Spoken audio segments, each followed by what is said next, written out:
Assalamualaikum warahmatullahi wabarakatuh. Selamat datang di video pembelajaran kali ini tentang gerakan kerjasama dan instrumen nasional pencegahan korupsi dari mata kuliah pendidikan anti korupsi. Sebelum itu, perkenalkan, nama saya Nurjana Ramadhani dengan NIM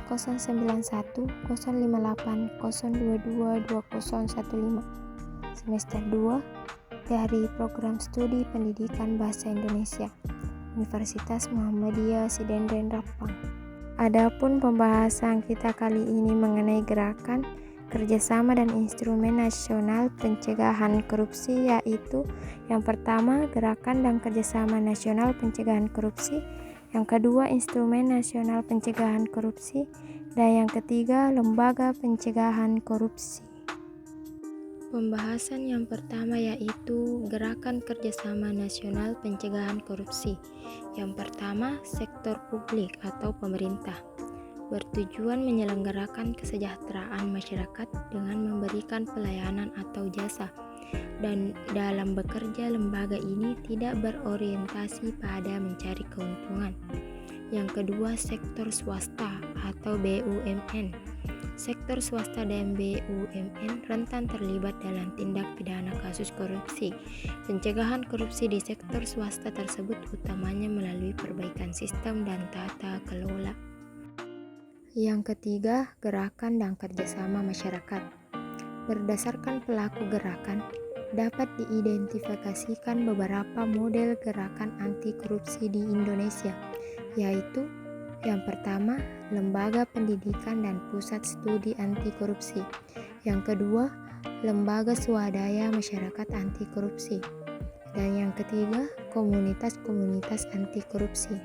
Beberapa contoh komunitas anti korupsi yaitu Sayap Perempuan Anti Korupsi atau SPAK, Ikatan Guru Indonesia Subupektas, Gerakan Puisi Menolak Korupsi, Pusat Belanja Anti Korupsi atau PBAK Dompet Duafa. Selanjutnya pembahasan yang kedua, instrumen nasional pencegahan korupsi.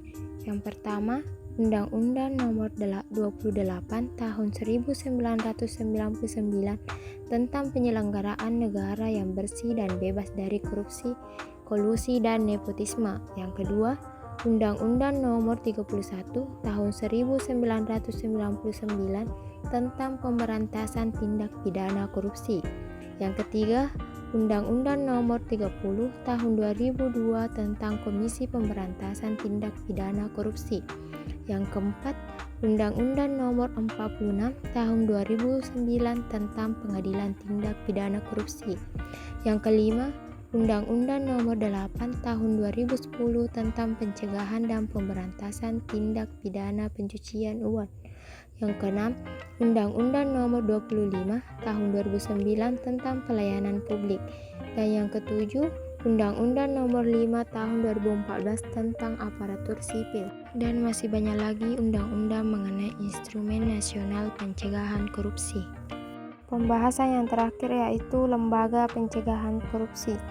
Yang pertama, Komisi Pemberantasan Korupsi atau KPK. Yang kedua, Komisi Yudisial. Yang ketiga, Ombudsman Republik Indonesia. Yang keempat, Pusat Pelaporan dan Analisis Transaksi Keuangan atau disingkat PPATK.